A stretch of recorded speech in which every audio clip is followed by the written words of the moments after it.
Afinal, o que significa filler e canônico? Quer saber mais? Então pega o pergaminho que hoje eu vou te explicar.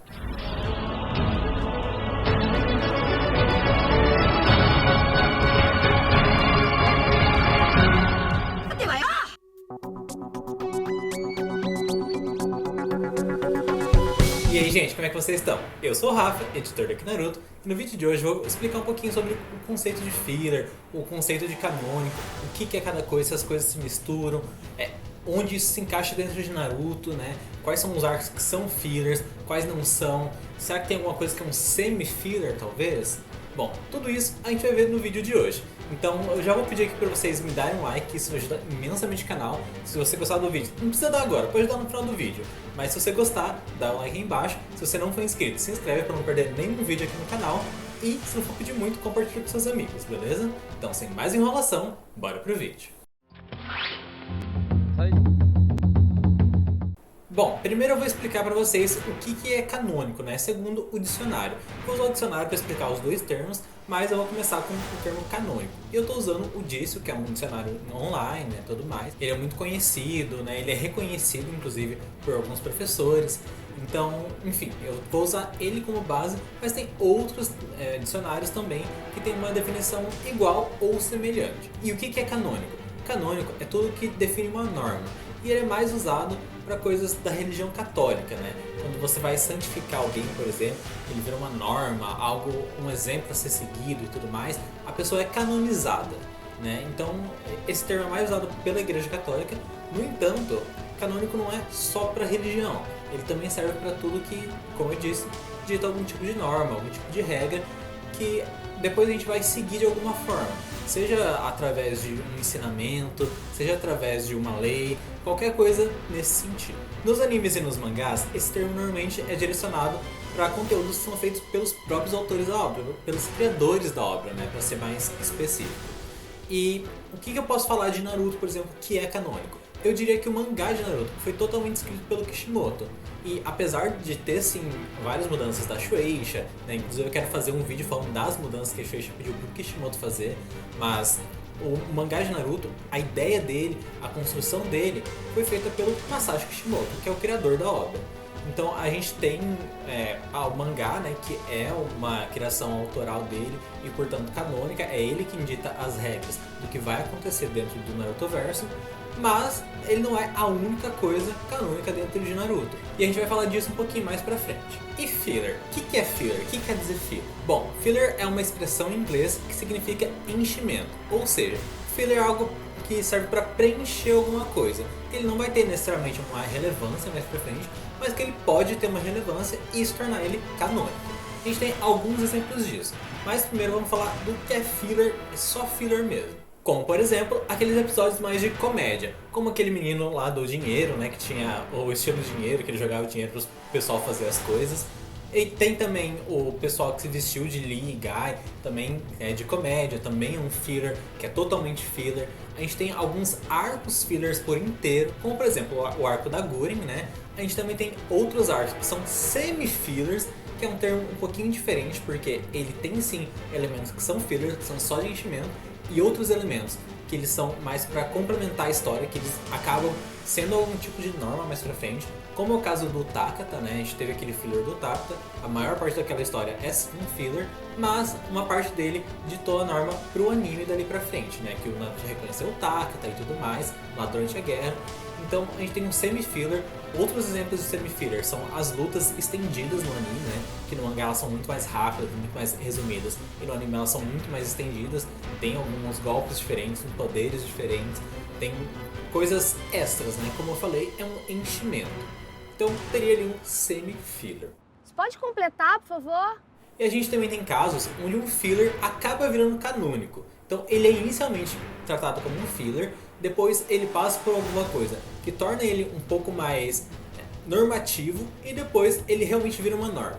Como, por exemplo, o caso do Raiga. O Raiga, inicialmente, ele era só um filler do Naruto clássico. Só que, mais pra frente, o Kishimoto decidiu canonizar ele, né? Ele trouxe o Raiga pro mangá. Então ele canonizou o personagem, mas o arco dele continua sendo filler. Então a gente poderia dizer que foi um semi-filler. Só que em Boruto, depois a gente teve algumas menções sobre o arco do Raiga. Então a gente teve lá a informação que o Naruto matou o Raiga e tudo mais. Então a gente teve a canonização do arco inteiro dele. Então a gente tem um arco que era filler, virou um semi-filler e de repente virou canônico. E qual é a serventia de um filler dentro de uma história? Bom, muitas vezes ele é usado como um recurso para separar um pouquinho o mangá do anime, né? Porque o mangá ele ocorre num ritmo muito mais lento, porque ele é semanal, tem menos páginas, ou quando tem mais páginas ele acaba sendo mensal, ou por temporadas. E o anime alcança muito mais rápido, já que ele consegue compilar várias informações de vários capítulos em um único episódio, né? Tem episódios que tem 4 capítulos dentro dele. Em outros casos, é simplesmente para trazer um alívio cômico, né? Como os casos que eu já falei lá do dinheiro e tudo mais. Também tem outros casos que servem para complementar a história, né? Não só encher linguiça ou trazer um alívio cômico, mas realmente complementar, dar uma profundidade talvez para um personagem e tudo mais. E ainda tem os casos onde os fillers servem para complementar não só a história, mas para explicar algo, né? Para trazer um entendimento melhor sobre um conceito ou outro. E afinal, uma pergunta que muita gente faz: Boruto é filler? A gente pode considerar Boruto filler? Eu diria que sim, a gente pode considerar ele como filler. Até porque filler não é o contrário de canônico. O que muita gente confunde é exatamente isso. A coisa pode ser filler e canônica ao mesmo tempo. E o que eu quero dizer com isso? Às vezes a gente tem algum filler, né, uma encheção de linguiça ali, uma encheção pra história, que a princípio não faria tanta diferença, mas que a longo prazo ela começa a fazer sentido com a história canônica, né? O que a gente já conhecia. É um conceito que foi introduzido em um filler, mas que mais pra frente ele foi expandido. A gente tem o caso de algumas técnicas que estrearam primeiro no anime, em um arco filler, para depois estrearem no mangá, né? Ou se não, uma explicação que aconteceu primeiro num filler, para depois ser explorada pelo próprio Kishimoto. E o caso de Boruto não é diferente. Por que Boruto pode ser filler? Boruto pode ser filler porque ele não faz parte do mangá, da criação original do Kishimoto. No entanto, ele faz parte da criação original do assistente do Kishimoto, que é o Kodashi, né? E o Kishimoto, sim, ele ajudou durante uma boa parte da produção do mangá, e depois ele deixou só pro Kodashi, e depois o Kodashi teve que sair por alguns problemas e tal, que eu falei no vídeo que eu vou deixar aqui do lado, e o Kishimoto voltou a assumir totalmente dessa vez a direção do mangá, né? É só ele que escreve? Provavelmente não, ele provavelmente tem uma equipe agora, né, porque ele já é mais conceituado e tudo mais, ele não tem tanto tempo, mas atualmente o mangá é responsabilidade dele. Inferno! Inferno! E com o anime de Boruto é a mesma coisa, porque era o Kodashi quem escrevia, ou pelo menos revisava os roteiros de Boruto, né, no anime e tudo mais, e com a saída dele fica meio estranho como é que ficou, né, as coisas até parece que não fazem tanto sentido, mas a gente pode falar sim que tanto o anime quanto o mangá de Boruto são fillers, mas que eles também são canônicos. Cada um tem a sua regra e segue sua própria linha do tempo. É como se fossem dois universos paralelos que normalmente seguem uma linha muito parecida, mas eles acabam destoando em um ponto ou outro. Isso porque, lá em Naruto, o que acontecia no mangá era a história principal, e o anime só complementava com alguns fillers e tudo mais, adaptava a história, era basicamente essa dinâmica. Em Boruto, as coisas são mais independentes. As coisas que acontecem no anime não influenciam o mangá, e as coisas que acontecem no mangá não influenciam o anime. As duas coisas podem se encontrar em alguns momentos, mas não é sempre que isso vai acontecer. Então sim, Boruto pode ser sim um filler, ao mesmo tempo que ele é também canônico. Bom, espero que tenha dado para vocês entenderem um pouquinho sobre o que é filler, o que é canônico, como essas coisas podem existir ao mesmo tempo, dentro do mesmo conceito, dentro do mesmo episódio, dos mesmos personagens e tudo mais.